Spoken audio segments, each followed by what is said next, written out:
네, 말씀 한번 같이 보도록 하겠습니다. 고린도후서 13장 13절에 있는 말씀입니다. 고린도후서 13장 13절 같이 읽겠습니다. 시작. 주 예수 그리스도의 은혜와 하나님의 사랑과 성령의 교통하심이 너희 무리와 함께 있을지어다. 아멘. 여러분, 친하다는 것 무엇으로 알 수 있을까요? 친하다. 내가 저 사람과 친해. 저 많은 사람들이 기준이 있을 거예요. 내가 저 사람과 친하다고 할 때에 그 기준이 있을 겁니다. 어떤 친구가 제가 같이 함께 동행하는데 그 친구가 1시간을 그 통화를 하더라고요. 통화하는 내용을 가만히 들어봤어요. 중요한 일이 있을까요, 없을까요? 그렇죠. 중요한 게 없어요. 그래서 계속 장난치고 하면서 통화를 했는데 1시간을 하더라고요. 그리고 또 내일 또 한대요. 매일 한대요. 안 하면 화낸대요. 그렇죠. 지금 핸드폰으로 뭐든 할 수 있는 시대입니다. 그러다 보니까 가장 먼저 어디를 가든 사람들이 찾는 것이 와이파이예요. 그죠? 여기 와이파이 되나요? 안 되면 답답해 속 터지죠. 그죠? 그러면은 와이파이 안 된다 그러면은 다른 데 가야 되죠. 그죠? 에이, 와이파이도 안 되냐 이러면서 잘 터지는 곳을 찾아갑니다. 어느 목사님의 이런 이야기를 하시더라고요. 하나님하고 더 깊어지려고, 하나님과 더 귀한 만남을 가지려고 사람들이 모이는 곳이 있어요. 하와이 DTS라고, 여러분들도 이제 익히 들어서 익숙하실 겁니다. 그분이 DTS를 다녀왔는데 하나님과 더 가까워지려고, 친밀해지려고 그곳에 갔는데 많은 사람들이요 온전히 집중하지 못하는 모습을 봤대요. 근데 쉬는 시간만 되면 이분들이 달려가는 곳이 있대요. 어디냐면 한 그루의 나무 밑에 달려가가지고 옹기종기 모여 있는 거예요. 뭐 하려고요? 거기가 와이파이가 제일 잘 터지는 거예요. 그래서 거기 가가지고 다 모여가지고 틈만 나면 거기 가가지고 옹기종기 모여서 와이파이 터지는 데서 전화로 막 뭔가를 하는 거죠. 저 젊은 친구들도 틈만 나면 와이파이, 그죠? 잘 터져야 되죠. 우리 어른들도 그런 것 같아요. 핸드폰에서 손에 놓으면 좀 불안 증상이 일어난다 그러면 검사를 좀 하셔야 돼요. 내가 핸드폰이 내 몸하고 떨어지면 이상해. 막 찾아다녀. 좀 의심 좀 해봐야 돼요. 출애굽기 24장 12절에 하나님께서 모세에게 명령하신 게 있어요. 십계명을 주시기 위해서 산에 올라와라 라고 말씀하세요. 근데 그 말씀하시는 게 이렇게 말씀해서 여러분들 생각하면서 한번 읽어보세요. 같이 한번 읽어볼게요. 24장 12절 말씀입니다. 시작. 여호와께서 모세에게 이르시되 너는 산에 올라 내게로 와서 거기 있으라. 내가 그들을 가르치도록 내가 율법과 계명을 친히 기록한 돌판을 내게 주리라. 이상한 부분. 네, 캐치하신 분도 있을 것 같아요. 이 말씀에 보면, 그죠? 하나님이 산에 올라와 그러면 올라오라는 의미가 뭐예요? 함께 이야기하자는 거죠. 근데 함께 올라와서 이야기하자라고 하는 건데 올라와서 내게로 와서, 그렇죠? 올라와서 내게로 와서 그리고 거기 있으래요. 올라오면 거기 있는 거 아닌가요? 그죠? 저도 이 부분을 그냥 읽었던 것 같아요. 율법을 주시려고 분명히 모세를 시내산에 부르셨고, 그리고 하나님이 말씀하시는데 모세에게 이런 이야기를 하는 거예요. 올라와 있으면 거기 있는 건데 분명히. 근데 거기에 있지 않게 될 수도 있다는 거죠. 산에 올라올 수는 있지만 거기에 없을 수도 있다라는 전제예요. 한 랍비가 이 부분을 이렇게 설명했어요. 우리는 어느 장소에 가서 실제로 거기 있지 않을 수도 있다. 사람이 힘써 정상까지 등반하여 그곳에 도달할 수는 있겠지만 실제로 거기 있지 않을 수 있다. 그의 몸은 정상에 있지만 생각은 딴 곳에 있을 수 있다. 그래서 하나님이 올라와라. 와서 그리고 거기 있어라라고 얘기를 하셨다는 거예요. 와서 거기 있어라. 혹시 여러분들도 그럴 수 있어요. 엄청난 에너지를 가지고 산에 막 올라왔는데 산 꼭대기에서 어디 생각하고 있을까요? 그죠? 집 생각하고 있는 사람들이 있어요. 그럼 그곳에 와 있는 게 아닌 거예요. 온갖 잡념, 우리가 핸드폰으로 인해서 온갖 잡념들이 우리를 완벽하게 사로잡을 때가 있어요. 여호와의 산, 하나님의 말씀을 들으려고 지금 이 공간에 왔어요. 근데 제가 이 말씀을 보면서 진하게 동의했어요. 아, 맞아, 그럴 수 있어. 진짜 그러네. 하나님은 완벽하게 하나님과 교제하기를 원하시는 거예요. 그래서 예배 자리 와서조차도 올라와는 있지만 거기에 있지 않은 거예요. 혹시 그런 분들이 있다면 휴대폰 생각에 많은 잡념에 사로잡혀 있는 지금 우리는 똑바로 하나님께 주시했으면 좋겠습니다. 비행 모드로 놓으십시오. 비행 모드로 놓으시면 울리지도 않고요. 그죠? 많은 사람들이 이렇게 생활을 해요. 그래서 예배 중에도 카톡 다 확인해요. 카톡 오는 거 다 확인하고 심지어 어떤 분은 전화까지 받습니다. 저 산에 올라왔지만 거기 없는 거예요. 우리의 마음이 거기 있어야 되거든요. 집중해서 하나님께 있어야 되거든요. 몸만 올라와 있는 거예요. 근데 하나님은 모세에게도 그걸 원하신 거예요. 모세야, 몸만 올라오지 말고 네 영혼 육이 여기에 같이 있자라고 얘기하시는 거예요. 그래서 모세가 그렇게 하나님께 딱 집중했을 때 40일을 거기 있었거든요. 근데 모세가 날짜를 셌을까요? 아마 안 셌을 거예요. 왜냐하면 하나님과 친밀한 연합이 있으면 내가 몇 시간이 지났는지 몰라요. 근데 기도하다가도 어떤 분은 1시간이 훅 지나갔어요. 벌써 끝났어요. 이렇게 얘기하는 분이 있는가요? 어떤 분은 왜 이렇게 5분밖에 안 됐네, 10분이 안 됐네. 이렇게 보는 이유가 뭐냐면 친밀함을 온전히 이루지 못하는 거예요. 그죠? 요즘에 그 음식점들이 시간을 제한을 해놨어요. 빕스나 이런 데 유명한 그런 데 가면 시간 제한을 해놨어요. 왜요? 네, 제 청년 때도 빕스 한번 들어가면 점심에 들어갔다 저녁까지 먹고 나와요. 왜냐하면 그렇게 할 얘기가 많은 거예요. 막 앉아가지고 계속 수다 떨어가면서 어떤 친구 그런 친구들이 굉장히 많아요. 저는 사실은 3시간 이상 있으면 진짜 에너지 딸려서 못 있거든요. 저는 오랫동안 앉아가지고 그렇게 이야기하는 사람들 보면 존경스러워요. 근데 정말 그렇게 하더라고요. 그래서 시간을 정해놨어요. 2시간, 좀 길게 주면 3시간까지 더 이상 있지 못하게 하고 그리고 나가야 돼요. 왜냐하면 친해지면 그럴 수 있어요.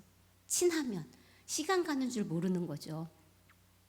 누군가가 친해지려면 그 사람이 어떤 사람인지, 그래서 제일 먼저 이름 먼저 물어보고 사는 곳이 어딘지, 뭘 하는지, 그저 점점 더 깊어지면 그 사람의 비전, 꿈, 온갖 것을 다 이야기하고 함께 나누가 됩니다. 그러면 그렇게 할수록 우정이 더 깊어지는 거죠. 마찬가지로 우리가 성령님과 인격적인 관계를 맺을 때 깊이 알기 위해서는 그분의 속성을 알아야 돼요. 그분이 어떤 분인지를 알아야 그분과 깊어질 수가 있습니다. 예수님께서 십자가를 지시기 전에 이런 얘기를 하세요.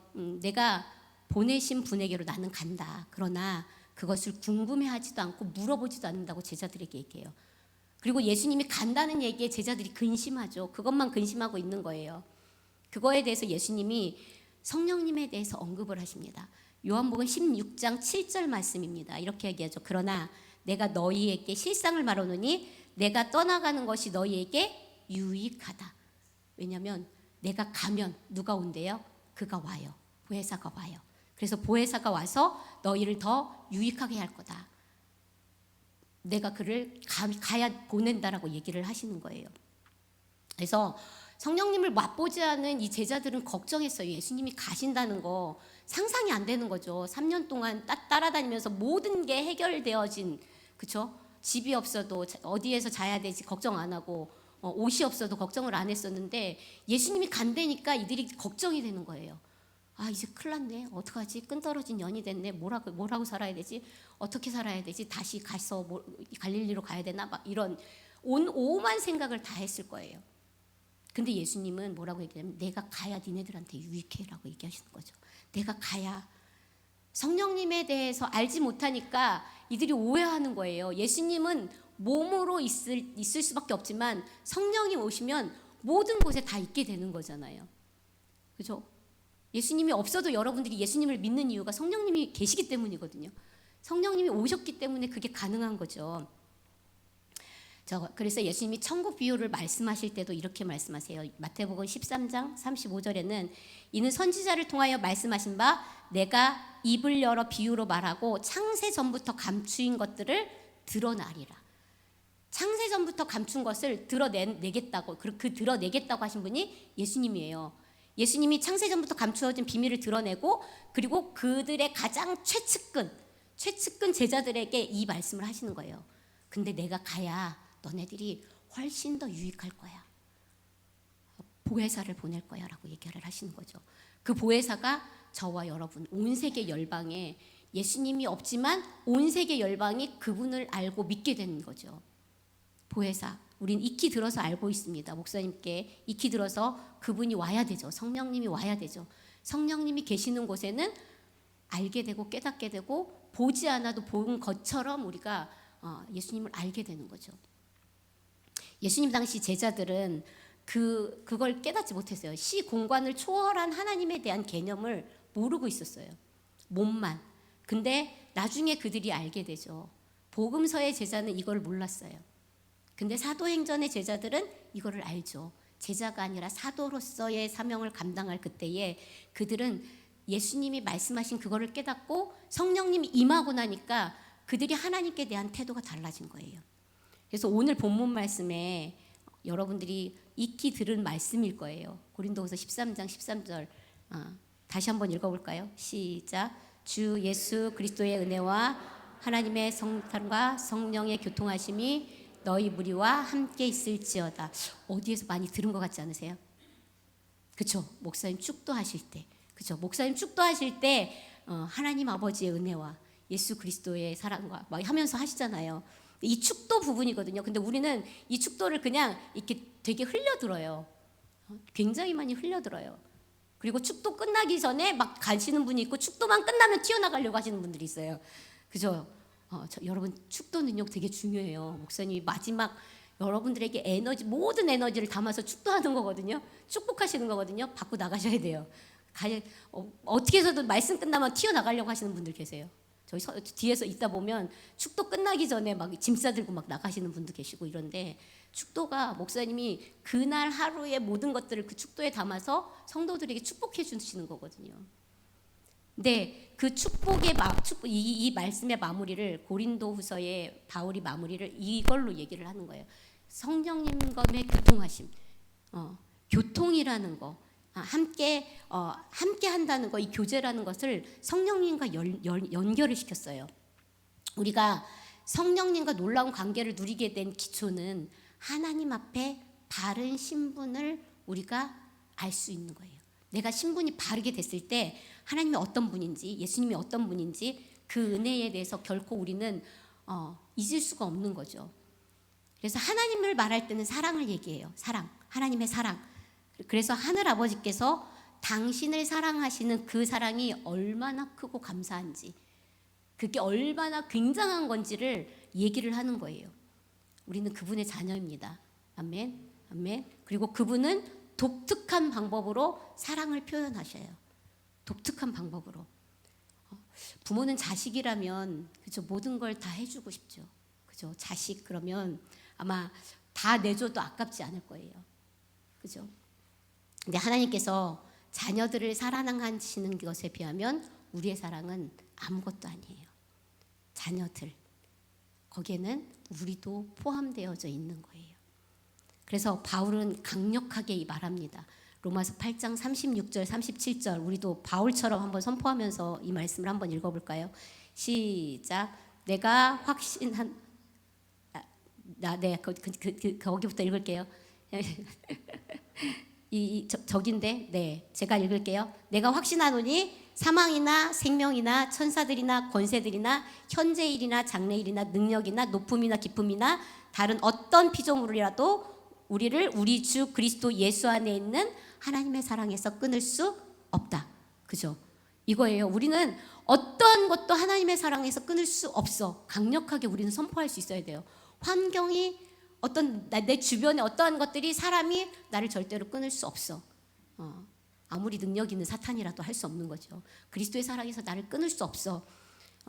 그분이 우리를 사랑하시는 그 사랑, 정말 놀라운 겁니다. 정말 놀라운 거예요. 우리가 놓으려고 열심히 애쓰니까 하나님이 놓으신 것처럼 보이지만 하나님은 끝까지 우리를 잡고 계시는 거죠.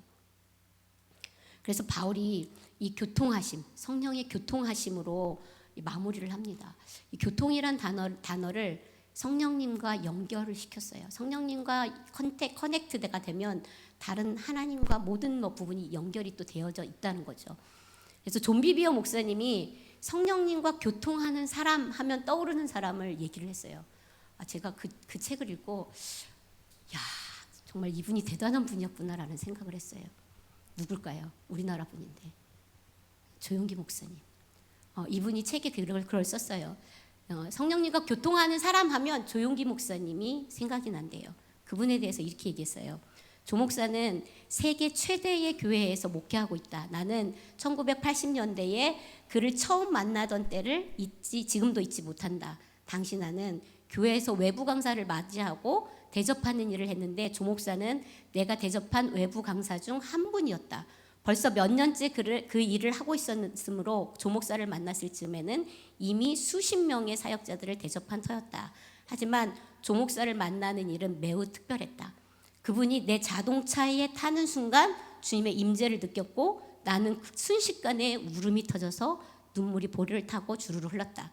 설교를 앞둔 그를 방해하고 싶지 않아서 애써 입을 다물려 했으나 결국 진지하게 말할 수밖에 없었다. 조 목사님, 하나님이 이 차에 계십니다. 그는 미소를 지으며 저도 압니다 라고 하며 고개를 끄덕였다. 그는 하루 4시간 기도하는데 주로 성령 안에서 기도한다고 했다. 조 목사는 성령과 친밀하게 함께하는 시간을 최우선으로 여긴다. 그래서 그의 삶 속에서 하나님의 임재가 강하게 나타나는 것이다. 와, 깜짝 놀랐어요. 제가 조용기 목사님 그냥 익히 들었지만 이런 분이었구나. 우리 교회도 문만 열고 들어오면 그죠? 눈물을 흘리는 분들이 계세요.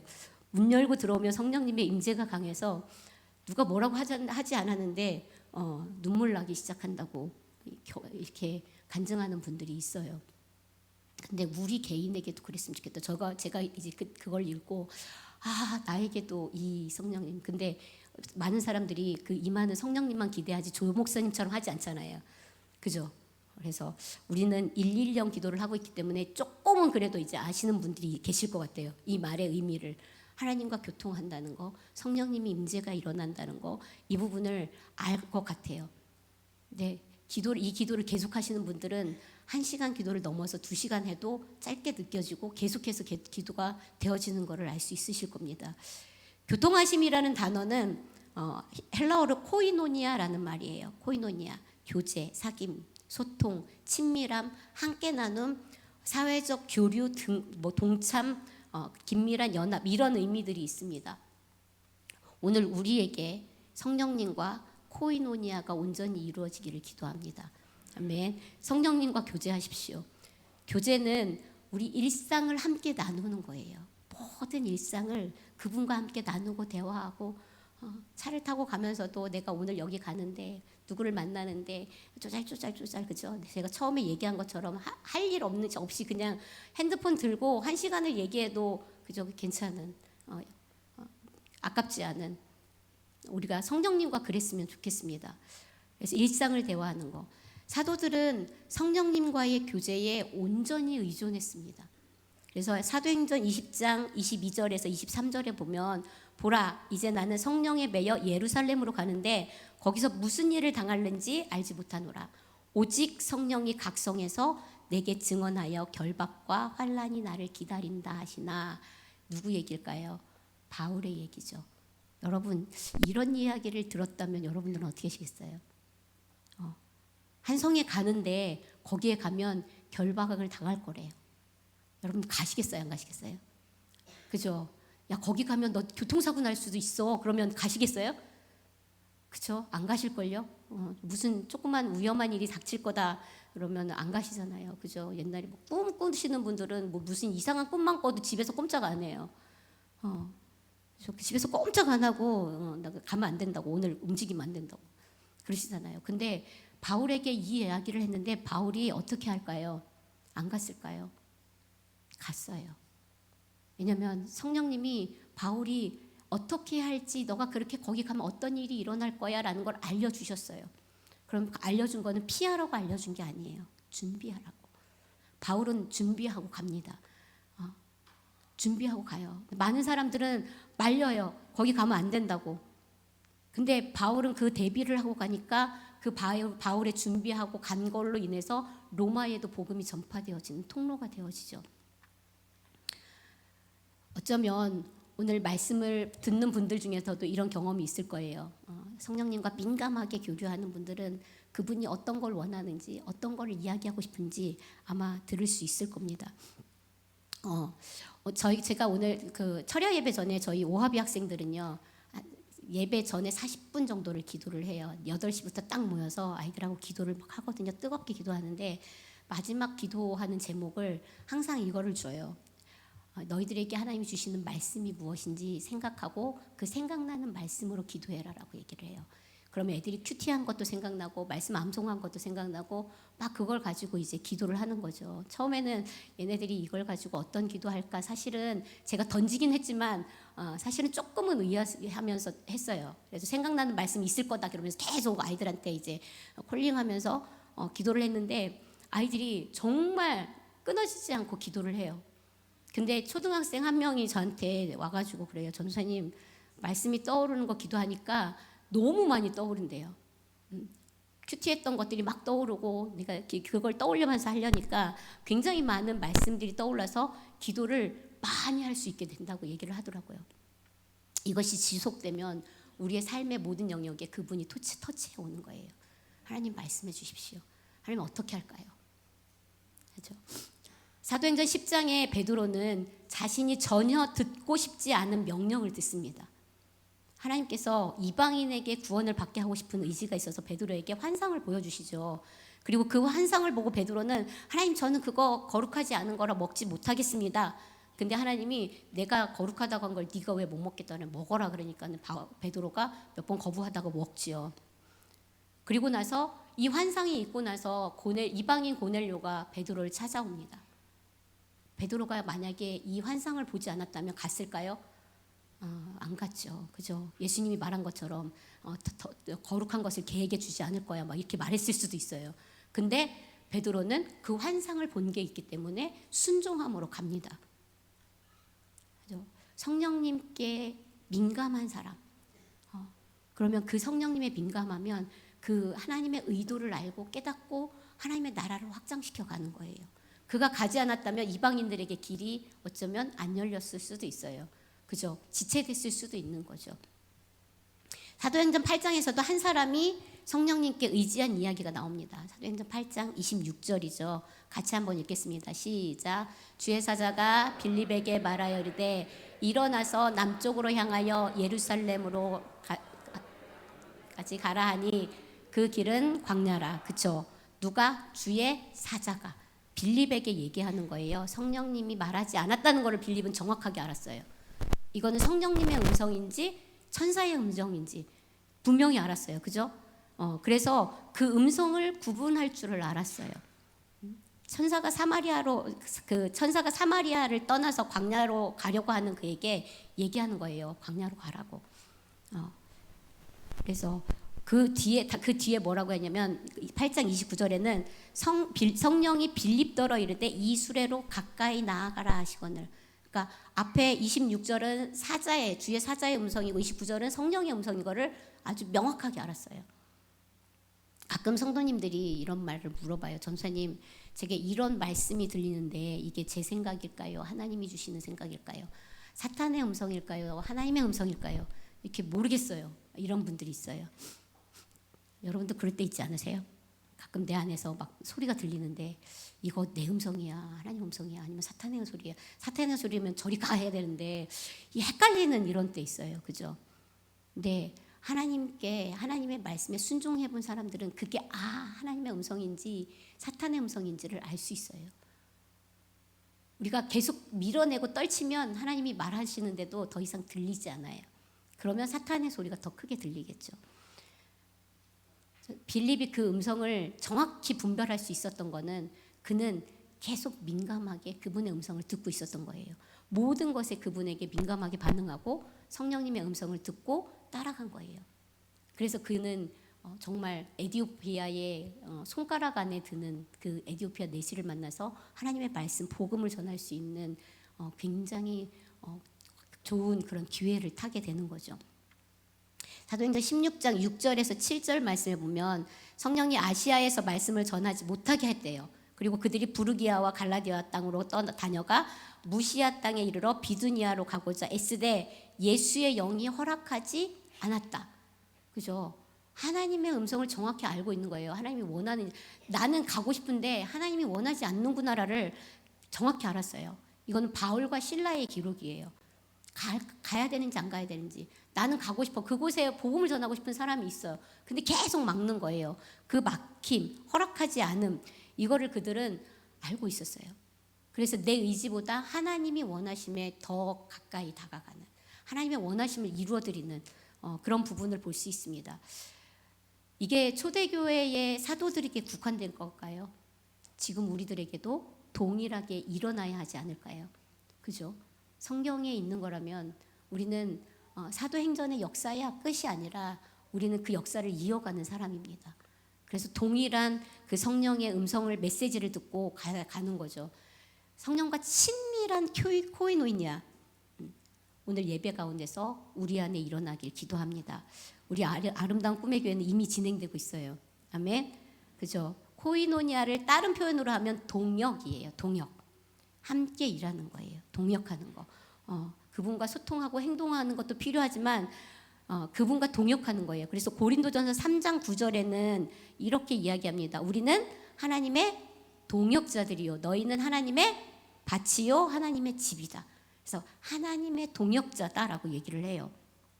그래서 동역한다라는 것은 하나님과 함께하는 동역자. 그래서 하나님과 함께 할 동역자.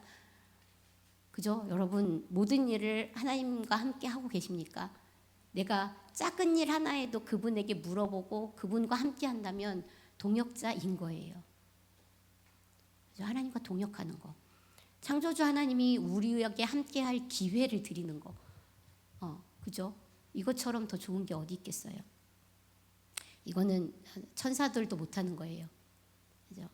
하나님의 사람들, 우리 그리스도인들만 할 수 있는 거죠. 사도행전 15장에 또 행동하는 동역의 한 요소가 나옵니다. 모든 이방인 신자들에게 보낼 편지를 작성하는 중에 사도행전 15장 28절 말씀에 이렇게 얘기를 해요. 성령과 우리는 이 요긴한 것들 외에 아무 짐도 너희에게 지우지 아니하는 것이 옳은 줄 아노라. 누구하고요? 성령과 우리는. 그렇죠? 우리가가 아니라 성령과 우리가. 성령님과 함께라는 거죠. 동일한 것을 보고 동일한 뜻을 향해 가는 거죠. 하나님의 일을 동역하고 있는 겁니다.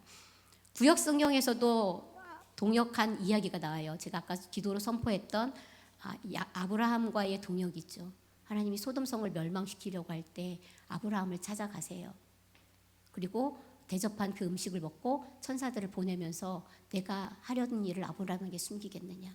어떻게 아브라함에게 숨기겠느냐? 내 친구에게 숨길 수 없다. 그래서 아브라함에게 이야기하죠. 그 이야기를 듣고 아브라함이 하나님께 기도해요. 거기에 의인이 있으면 어떻게 하시겠습니까? 50명이 있으면요, 45명이요, 40명이요, 30명이요 하면서 10명까지 줄이죠. 그러니까 하나님이 아브라함의 그 기도에 동의하십니다. 그래, 내가 네 기도에 10명까지 있으면 멸망하지 않을게. 하나님과 동역하고 있는 모습을 볼 수 있습니다. 그죠? 그래서 그 그날의 계획을 하나님이 아브라함에게 말씀하지 않고 실행할 수도 있었지만 하나님은 하나님의 사람들과 함께 하고 싶은 거예요. 그렇다면 여러분, 마지막 때 하나님이 이 땅을 멸망하실 때, 다시 하나님 오실 때 하나님의 사람들이 알 수 있지 않을까요? 라는 생각을 할 수 있지 않을까요? 이단이 될 수도 있기 때문에 굉장히 조심스러운 부분이라. 그렇죠? 하나님과 동역한다면 하나님이 분명히 알게 하시는 뭔가가 있을 거라는 생각을 합니다. 그렇죠? 뭐 1992년도 저희 학교 다닐 때 다미성교회 뭐 이런 것처럼 몇 년 몇 월 며칠 올 거니까 거기에서 다 집 팔고 땅 팔고 앉아가지고 기도 그 시간을 기다리는 이거 말고요. 하나님은 우리가 일상 속에서 하나님이 우리에게 어떻게 할 것을 분명히 가르쳐 줄 거라는 것을 저는 민감하면 알 수 있을 거라는 거죠. 마지막 때에 하나님이 오시는 그때 예수님이 다시 오실 그거를 우리는 기도하고 있다면 하나님이 분명히 알려주실 거라는 거죠. 모세도 그렇고 다윗도 그렇고 하나님과 동역하는 사람들이었습니다. 하나님은 무슨 일이든지 혼자 진행하지 않으셨어요. 성경에 보면 혼자 진행하지 않으세요. 다 그의 친구들과 함께합니다. 우리는 하나님과 친구들입니다. 성령님과 동역하면 그 동역에 우리가 함께 동참하는 거죠. 그래서 요한계시록에서도 심판하기 전에 하나님이 기도의 용사들을 부르세요. 그죠? 기도의 양이 차야 하나님이 그 심판의 대접을 붙는 것을 볼 수 있습니다. 다시 바울의 이야기로 가면 사도행전 13장 2절 4절 말씀 같이 한번 읽겠습니다. 시작. 주를 섬겨 금식할 때에 사도행전 13장 2절 네 시작. 주를 섬겨 금식할 때에 성령이 이르시되 내가 불러 시키는 일을 위하여 바나바와 바울 따로 세우라 하시니 이에 금식하며 기도하고 두 사람에게 안수하여 보내니라. 아멘. 두 사람이 성령의 보내심을 받아 실루기아에 내려가 거기서 배 타고 구브로로 가서 그죠. 동역자를 세울 때도 하나님의 음성을 듣습니다.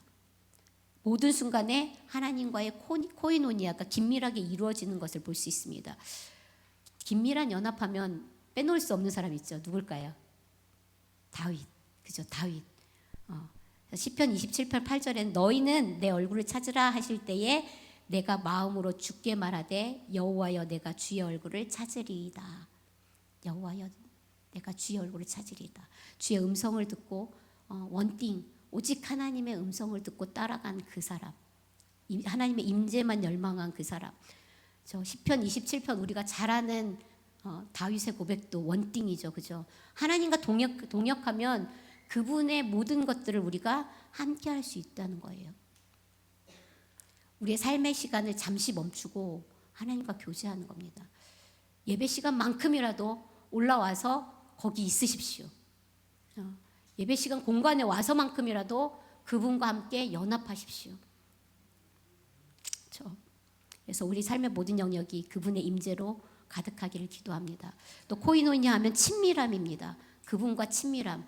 메시지 성경 고린도후서 13장 14절에서는 이렇게 얘기합니다. 성령의 친밀한 사귐이 여러분 모두와 함께 하시기를 바랍니다. 친밀한 사귐. 그죠? 친밀함은 우정의 가장 깊은 차원을 이야기합니다. 가장 깊은 차원. 그래서 성령님이 가지고 있는 마음의 소원이 우리의 소원 동일한 것이 되었으면 좋겠습니다.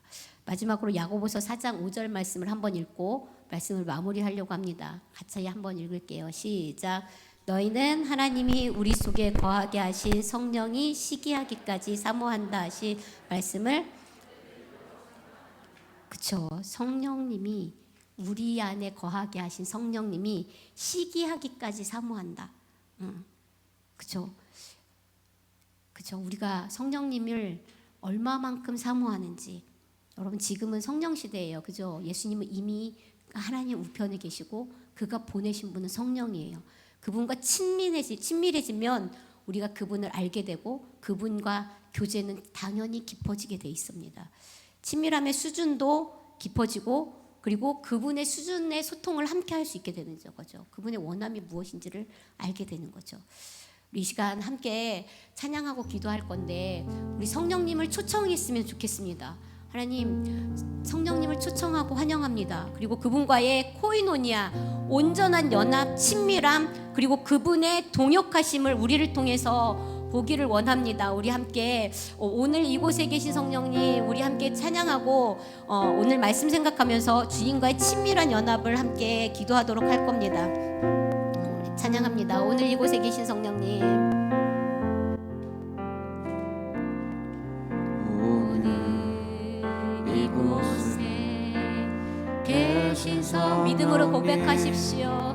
우리에게 말씀하시고 우리를 가르치소서.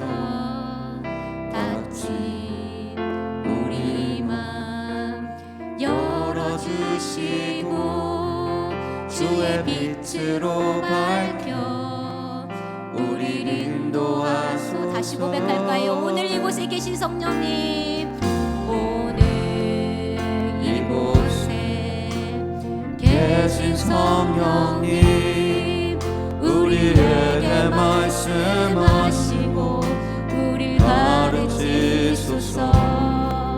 닫힌 우리만 열어주시고 주의 빛으로 밝혀 우리를 인도하소서. 우리 두 손 들고 찬양할까요? 주님보다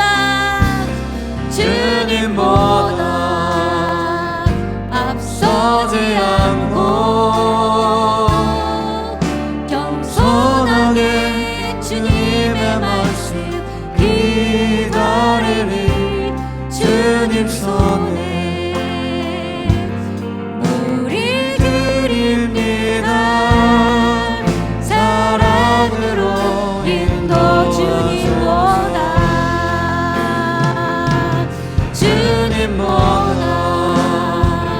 앞서지 않고 겸손하게 주님의 말씀 기다리리. 주님 손에 우리 드립니다. 사랑. 한 번 더 고백할까요? 주님보다 앞서지 않고 앞서지 않고 성령님 말씀하십시오. 겸손하게 주님의 말씀 기다리리. 주님 손에 우리 이 시간에 우리 성령님을 환영하며 기도할 겁니다. 박수치며 함성을 치며 함성을 부르며 주님 성령님을 환영합니다. 우리 성령님이 우리 가운데 오셔서 하나님 이곳 가운데 임재하십시오.